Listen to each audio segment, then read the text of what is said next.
Hey guys, it's me Triple G and welcome back to another video.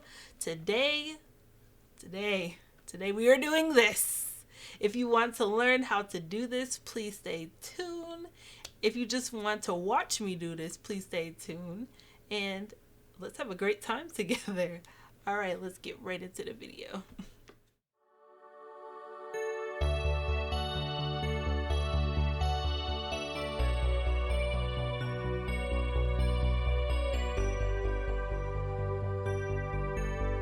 Today, actually, before I even get into exactly what we're doing, you're probably wondering why is half of my face a little done up, very slight natural glam, and why this side isn't, except the eyebrow. Listen, we're gonna get into some special effects today, and I'm thinking we can do something really dramatic, like a gouged out eye, like somebody just went, and I think that's gonna be real cool. So before we get started, I already have my eyebrows blocked. If you would like a tutorial on how to block out your eyebrows, I will definitely give that to you guys. And yeah, so let's get right into it. Alright, so for this look, you will need some tape, some scar wax, blood of course, some paints of your choice. Today we are using alcohol activated paints by Illustrator, and of course a glue stick to block out your eyebrow. So that is exactly what you need, and maybe some liquid latex, but that's exactly what you guys will need. And of course, don't forget your Vaseline anytime when you're working with scar wax, and also various makeup brushes and paint brushes. Yeah. All right, let's get right into it. So first, this is something a little new, something I've never done before personally. Since we are doing a gouged out eyeball, we are going to put a little bit of tape across our eyelid. This is to help protect our eyelashes, and really the eyelashes, because when you're working with special effects makeup, you don't want to rip those out. You don't want to rip any hair out, but especially that will hurt. So we're just gonna lay this right across, close your eye, and lay it gently across your eyelid. One strip might not be enough for you. I'm gonna add another one down here, and yeah. All right, we're all taped up, so let's get right into the scar wax. We are going to build our shape, of course, and since I want it to look like a scratch, we're gonna build almost like big triangle shapes to look like somebody dug it out, or like an animal dug it out. So we're gonna shape those out. Make sure you got your Vaseline ready to go.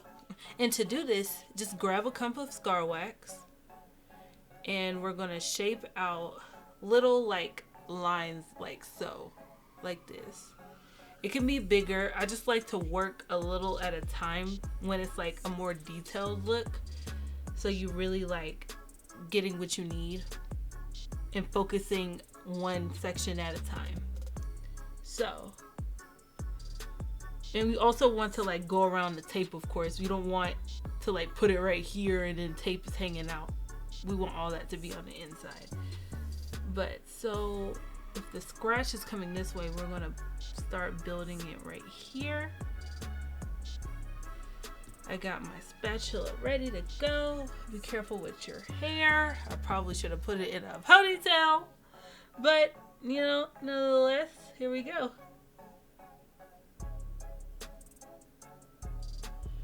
Oh, Take your time.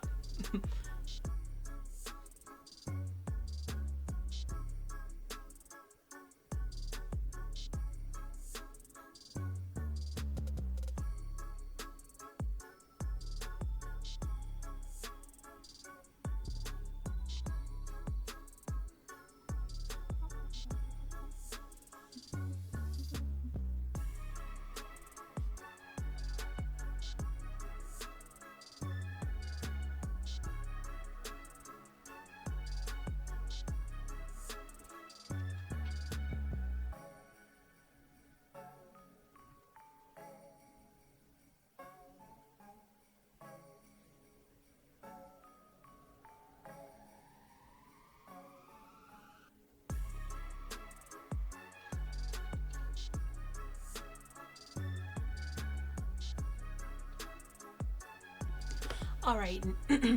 All right, now before I continue filling out the outer edges of our gouged eye, I want to start filling in this right here. So I'm gonna put a layer of scar wax right over the tape. Honestly, it would probably be smarter to do the layer over the tape before you start doing too much of your outer line, but it's okay as long as you don't wait till you do the entire outer line. So we're gonna go ahead and do this real quick. Not too thick either. We just want a good layer across the tape, so that'll help. It will help add texture and make it look more gross, you know? So let's do this.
Okay, next, now that we have all of our scar wax placed down, we are going to basically go in and, you know, make it look gross. Add texture.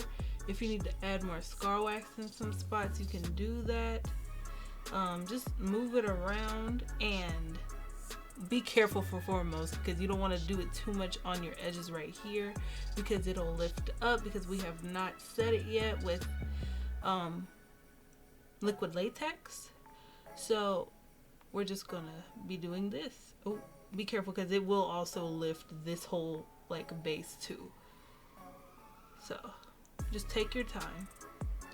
I'm going to make streak lines going upward like this into the scratches, so it looks like, you know, it drug that way. And if a little bit of the tape under starts to expose a little bit, that's okay. As long as it's not like a big obvious like open spot. But if it's just a little bit, that's okay.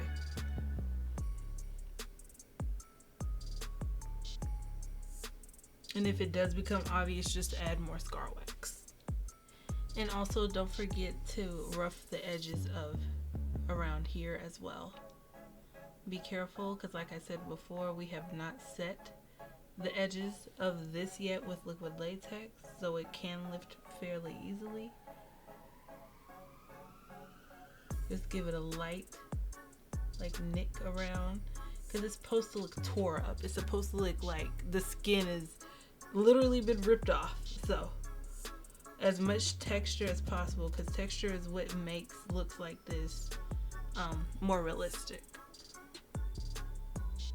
Now that we're all roughed up, we are going to get right into the liquid latex. You won't need much of this, just a little drop. Ooh. Don't mind my sound effects, y'all. Be careful, because you don't want this going everywhere. Like what I'm doing. Alright, we're good. But what you're going to do, you're going to take a little like wedge sponge, and I'm going to tap, tap, tap. And get a good thin layer, multiple thin layers. Don't put too much at once, because it won't dry even, and it won't it won't dry right. Good thing I had this washcloth down here, or some type of paper towel. Make sure you have plenty of those when working with stuff like this, because you don't want it to get on all over your desk and stuff like that. Just pour your liquid latex flat. Do not pick it up like me. I was just trying to show y'all, and look at me all over the place. And now that our scar wax has dried, we are going to set it with some setting powder. Generously. put a lot. That helps get rid of the shine and the stick that the liquid latex has left. Alright, now that we are done with powder, we are going to go straight into painting. And if you don't want to go straight into painting at that point, I contemplated adding some more texture in here. And what you could do is you get a cotton ball and you basically tear it apart like this, and you get little pieces, and you can like add a little texture in there in different spots, and that'll help to create like a tore up muscle look, and just, you know, like tendons and, you know, nasty cut up flesh basically. But I think I like how I have it looking so far, and that I can add more texture with like the blood and the scab blood. So we're gonna go right into starting to paint around the edges to blend into our skin. And as I showed you guys earlier, I am using the Illustrator alcohol activated paint. Sorry about that price sticker. I tried ripping it off, but it basically was taking the title of the product off with it, so I was like, there's no point.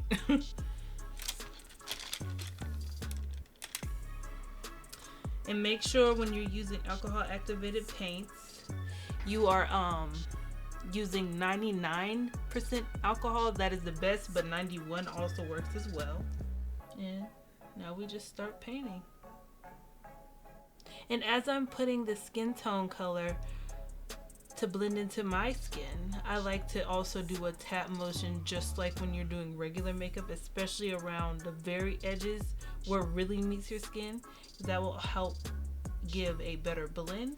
Now that we are done painting our outer edges with our Illustrator paint, we are going to do a little bit of color correcting, because the Illustrator paint skin tone is way oranger than my actual skin tone, and there's many different ways you can color correct. There is a blue shade in the palette. You can use foundation on top of it. You can make your own little concoction, like you can mix a little bit of blue into this color, or whatever your skin tone is and whatever issue you're having. There's many of different ways to achieve the right tone. And this concealer is slightly cooler than my actual skin tone, so we're going to add a little bit of this to it and blend it all together. And you may be asking, Naima, why didn't you just put the concealer on in the first place? And I usually will do that, but sometimes when you're working with liquid latex, it will leave like a really thick ashy tint across your skin, and sometimes that's hard to cover up. So I like to put layers of different products sometimes, depending on what's happening, how big it is, just really situational based. So do what works best for you in the moment and go with that. Always have a plan though, and always keep in mind that stuff like this can happen, and to know the different ways to fix and correct it. Alright, now guys, we are gonna start painting the red. Why did I say it like that? Who knows? We're just basically gonna put red all over the inside, and then we'll add more dimension with different colors after we put the red.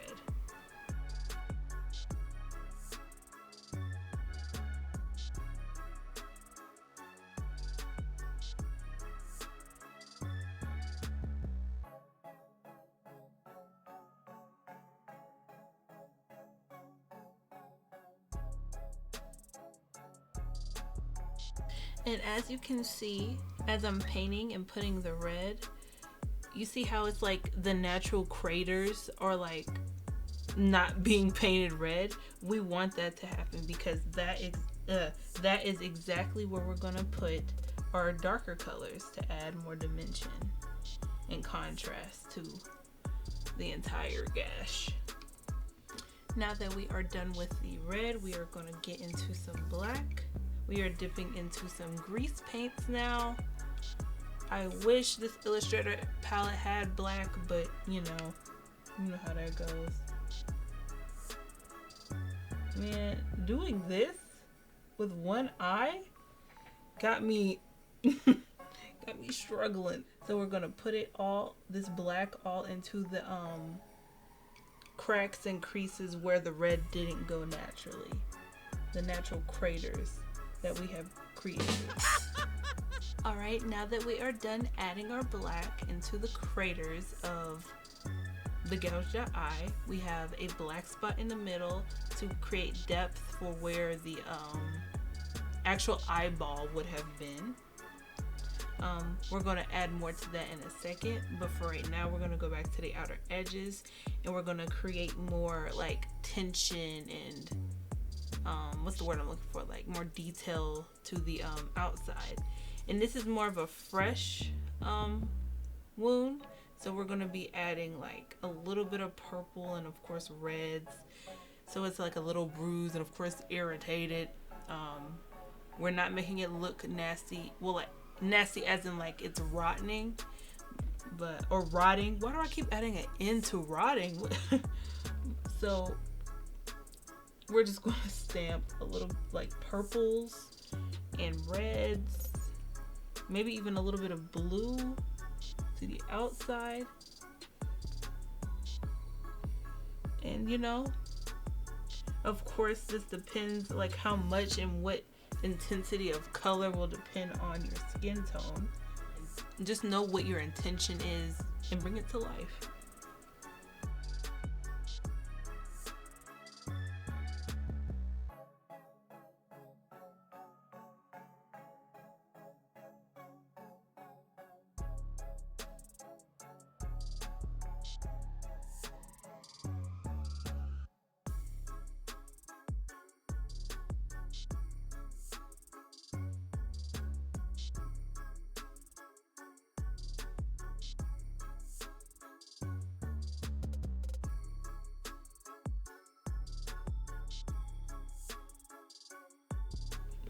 And now it's time for the best part, the blood. So we're gonna start off with our scab blood. That is our thicker, mucky type blood that really helps to add more of that dimension that we talked about.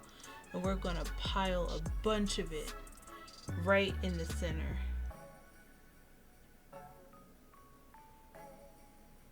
Right in the center, like so. Make sure you get it all in those craters. Now once that you have placed your scab blood where you want it, it is time for the regular blood. I say this every time, but this stuff is really truly messy, so please be cautious. And we're gonna put that a little bit of everywhere.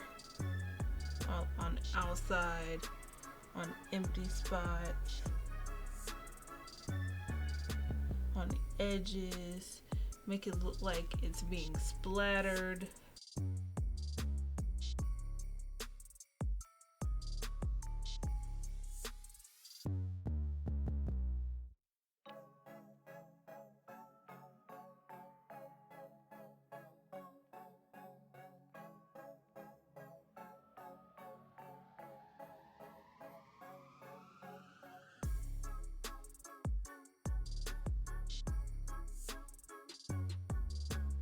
And now that our blood is everywhere, we're gonna take this stipple sponge and we're gonna drag and stipple across the entire like outer edges, so it looks like it's splattered, and you can like kind of like do like a dragging stamp motion. Usually I would like, especially when I'm like going all out on a look, I'll let it get all in the hair and all that, but not today. But of course, like if you're wanting it to get all in your hair, let it drip all over, you know. All right, y'all, it's been a journey and this is our final product. What do y'all think? Honestly, if I'm be real critical of myself, I do feel like I could have made it a little more detailed. So I do feel like I will come back to this look one day and maybe make it a series. Like the looks that I've done in the past, go back and, you know, make it better and see how my like techniques have changed and what hasn't changed, how I've gotten better over time, you know, that type of thing. So definitely, and the things that I personally feel like I would have done and should have done, I should have, with the Scar Wax, created two little cylinder shapes, like one concave, well, both concave, kind of like this, like your eyelid. And it would have gave that shape that an eye used to be there, and I could have made it like it was like really dragged out. And I feel like that would have added like more texture instead of, you know, putting just the black. But nonetheless, I still think this came out amazing, and it still like gives that same energy and same effect that I wanted to achieve, and I do love this. I hope that was like easy to follow. I know I usually give like the extremely detailed tutorials, but I wanted this to be more of like a follow along vibe, watch me do this for the first time type video, because this is my first time doing more of like a eye gash. But yeah. I hope you guys enjoyed. I hope you guys love it. And I hope if you guys decide to do this look, please tag me across all social medias. I'm on everything. So tag me, Triple G Goddess. Just like my name on here. But yeah, I hope you guys enjoyed the video. Let me know what you want to see next, of course, gaming wise and makeup wise. Let me know in the comments. Make sure you guys like and subscribe as well. Of course, that'll help the channel out. The more of us here, the more we'll grow, and the more I'll be able to provide great content for you guys. And I, of course, want to provide great content. So yeah, I hope you guys have a great rest of your week. I will see you guys next time, and bye.